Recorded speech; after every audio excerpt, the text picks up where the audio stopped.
Nick speaking, and welcome to this Necron podcast, including community comments. And today we're asking the question, what Necron unit always makes it into your list?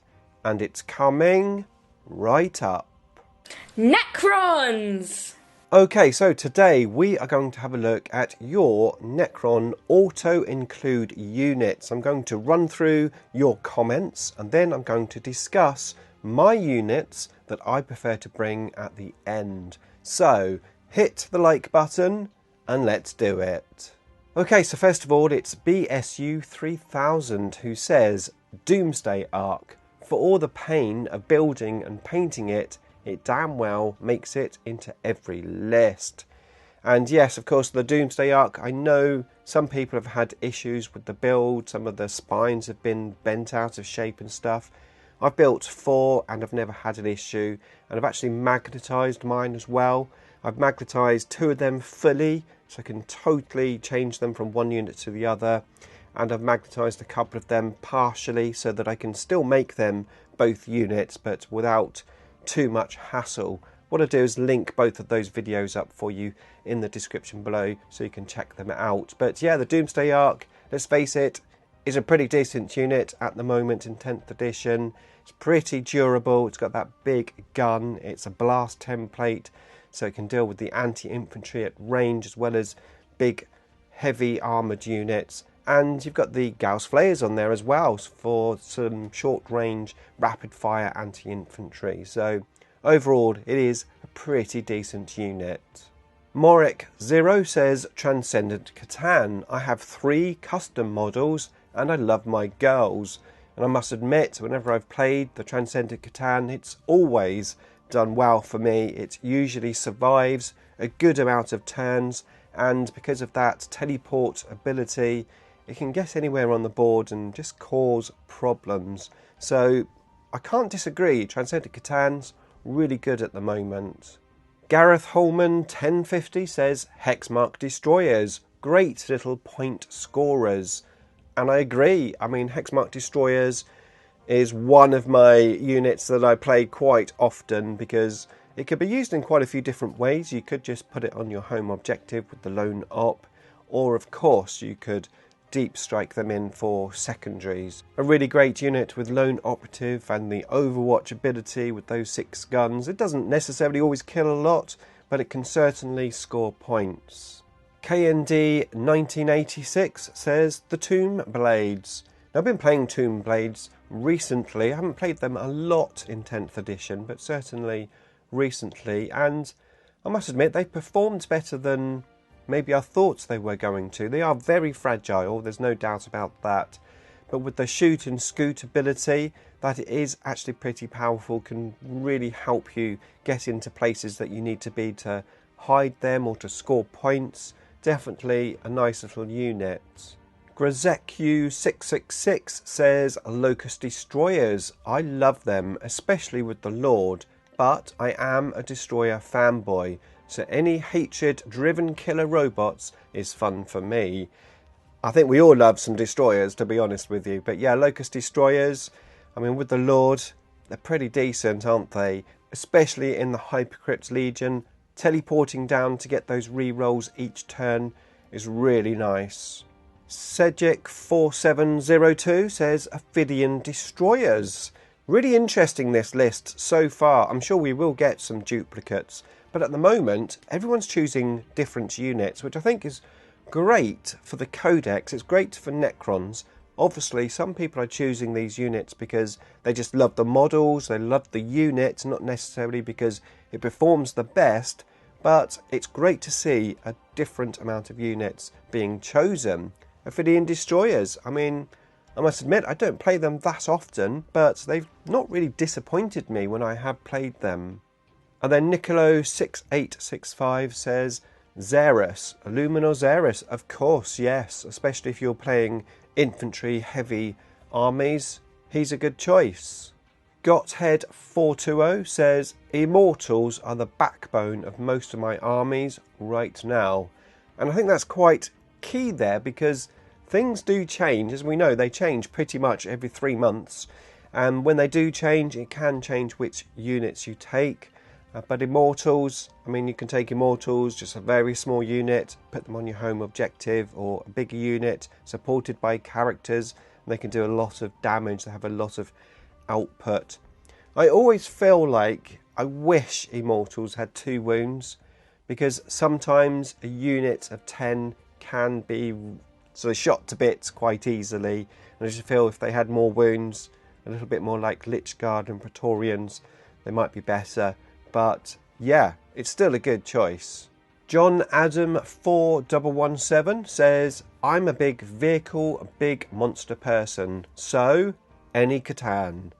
Catans, of course, are always fun to play. I always enjoy putting Catans on the table. However, I always find that just putting one Catan down is just not enough. If I'm playing Catans, I like to play more than one if I can. But that's just me, just from historical history. Is that even a thing? Just from a previous experience of playing these fantastic looking models, and they're very different from anything else that we've got in the codex. And yeah, they're just fun to play, aren't they? And let's face it, they're still pretty good. Yossi Turgman 2355 says, Doomsday Arcs for sure. I take them with Command Barge, and they dread Majesty, so they will not be a casino cannon. Yeah, Doomsday Arcs, we've obviously had that already. And interesting, yeah, with the Command Barge. Pretty cool. We then have 211 PJM, who says, 6 Wraiths with a Technomancer times 2, most likely. I mean, Wraiths with a Techno is always fun to play. Very difficult unit to shift, that's for sure. Obviously been an up and down in the flavour of the month, with some points reductions and increases over the last edition, but always a solid unit. Craig Hoyland 4126 says, been running 2 blocks of Wraiths all edition. I can't blame you. Wraiths are one of my most favourite units, to be fair. I always enjoy playing them. I always have done since 3rd edition. Such a cool unit. And of course, I only have 3rd edition Wraiths at the moment, the models. So at some point, I do want to get some new Wraiths. But I still enjoy playing my old models. I still like them. Cygless says, the ones I own. I only own a hair over 1,000 points. And yeah, if you're just starting out, then obviously you don't have a choice of all of the units that are available. So you're going to enjoy the units which you've built and painted and put time into. And I think that's very key, actually, because sometimes my favourite unit to play is the one which I've just finished working on. The latest kit bash that I've just painted, or the latest unit that I've just painted. It's always fun playing a new unit. Mage0270 says, Destroyers and Wraiths, hands down, my favourite units.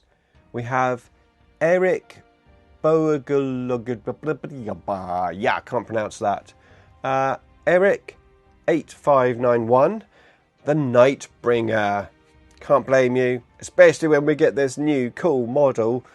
I think you'll see him on the table quite a lot because that model looks pretty cool. We then have EE83 Stevenson 88, who says, Destroyers, resilient, great anti-mech firepower and cheap, and they fit into any detachment.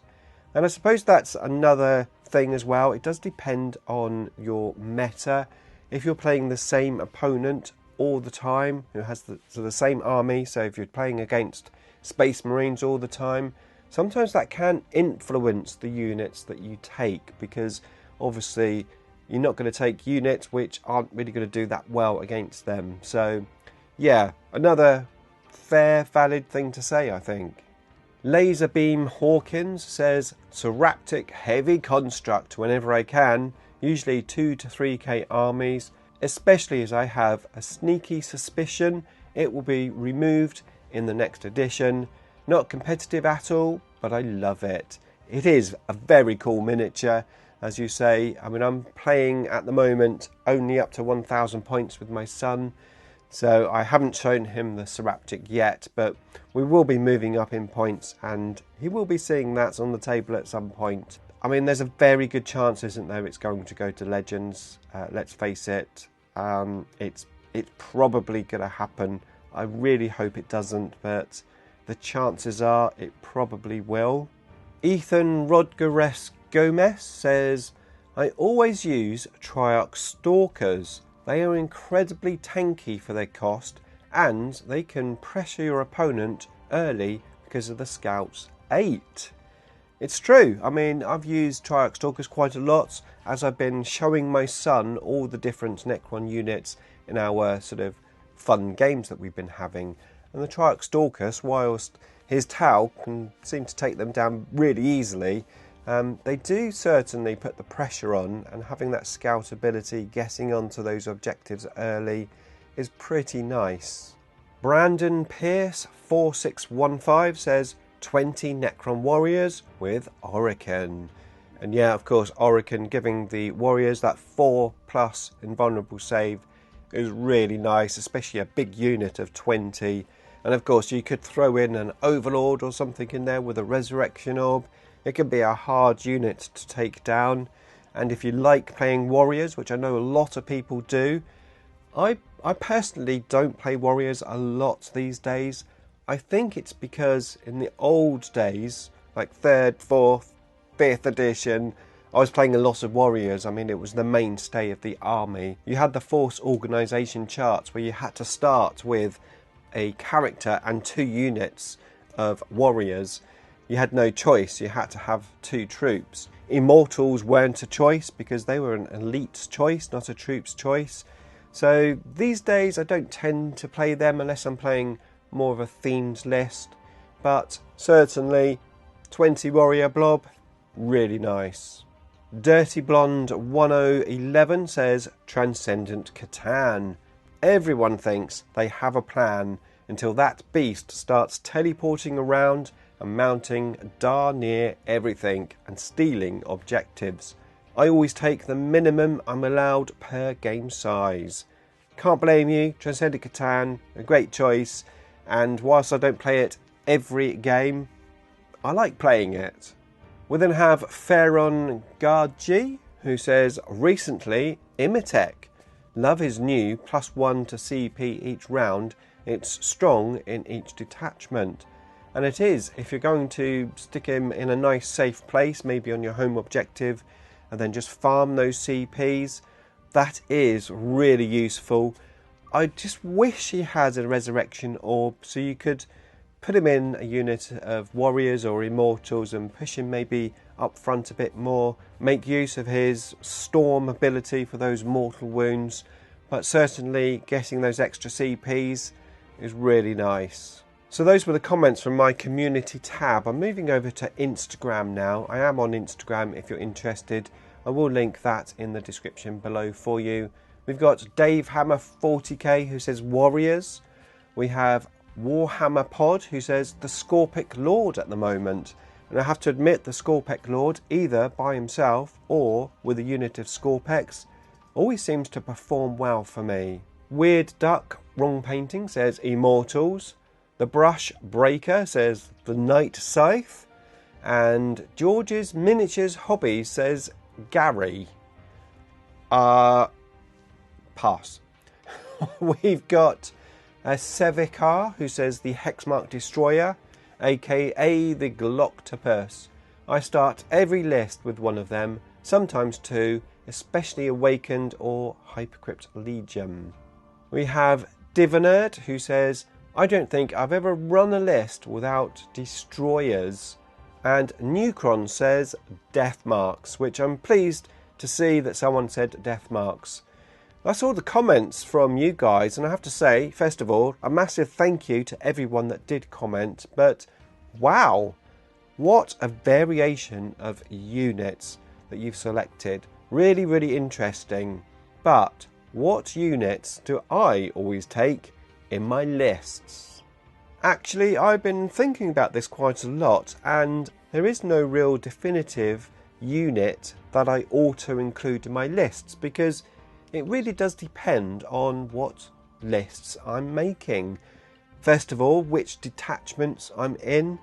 I generally pick a detachment and make my list around that detachment, making it quite themed, or at least as themed as I can. I generally don't play ultra competitive lists. Sometimes I will throw in a competitive list, and let's start there. If I'm throwing in competitive list, then there are some units which are auto take for me, and that is the Hexmark Destroyer, 1 at least, sometimes 2, and I'll combine that with Death Marks. I think those units are just fantastic for objective scoring, to be able to deep strike in behind enemy lines, etc. And I think they're my auto-include units when I'm building competitive. You can't see me, but I'm doing quotation marks in the air. Yeah, my competitive sort of lists always have those units. But outside of that, I do tend to build for themed lists. So if I'm taking the Canoptic Court, then I'll always have Doomstalkers in there, and that's quite an interesting one actually, because one of the first things that I do when I'm building a list is I pick my heavy support.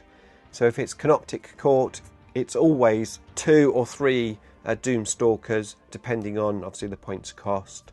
If it's anything out of Canoptic Court, then I will choose whether I'm going to be using Locust Heavy Destroyers or Doomsday Arcs.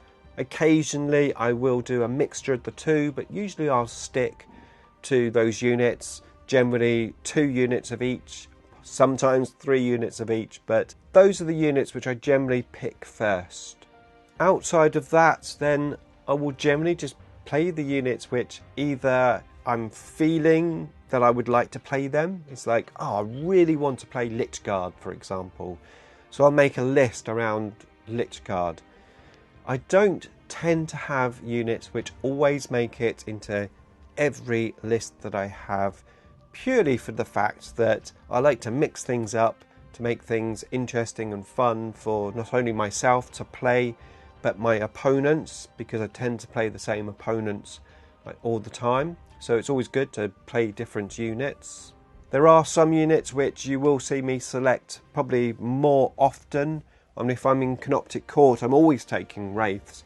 But Wraiths are one of my favourite units to play. And if I don't fancy playing Wraiths and I want another compact unit, close combat unit, I will take the Scorpek Destroyers, maybe a Scorpek Lord, and proceed in that direction. If I'm playing Awakened Dynasty, you might see me take more Warriors and Immortals with characters joined to them, but not always. Sometimes I will play Locust Destroyers with a Locust Lord, or Locust Heavy Destroyers with the Locust Lord. Any unit which can be joined by a character is pretty decent in Awakened Dynasty. I think the key thing for me isn't necessarily which units automatically make it into my list, but which units are going to fill particular roles on the table. So yes, I will look at what heavy support units am I going to take, what big guns am I going to take. You need big guns in a list in 10th edition. And then I'll look at what units am I going to reserve and deep strike to help me get those secondary objectives. Usually it's Death Marks or Hexmark Destroyers, but it could also be the Praetorians. If I'm playing Obeisance Phalanx, for example, I'll tend to take units which get the benefit of the detachment as much as possible. And then I'll build my list from there. Am I going to have a full shooting army? Am I going to go more close combat? Am I going to have a mixture of two? Which units are going to push forward to put pressure on those midfield objectives? Which units are going to back up those units which have just pushed forward? So I might have Wraiths pushing forward, but then backed up by Canoptic Spiders if I was in the Canoptic Court. You get the drift. It's more about which units I want to play and which units are going to do what on the table, more than which units are auto-include.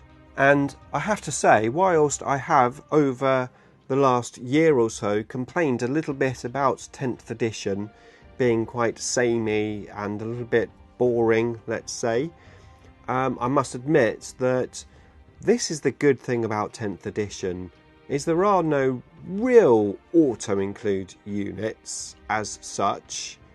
Well, there probably are in competitive play, but outside of competitive play, I think you've got a good selection of units to do lots of different jobs, and I think generally the Necron Codex is in a decent place. Lots of options, lots of cool units to play, lots of different types of units to play. Yeah, I'm loving it. Hopefully you're loving it, but also you're loving these podcasts. If you are, then please subscribe, and in the meantime, here is a playlist of my other podcasts talking about Necrons.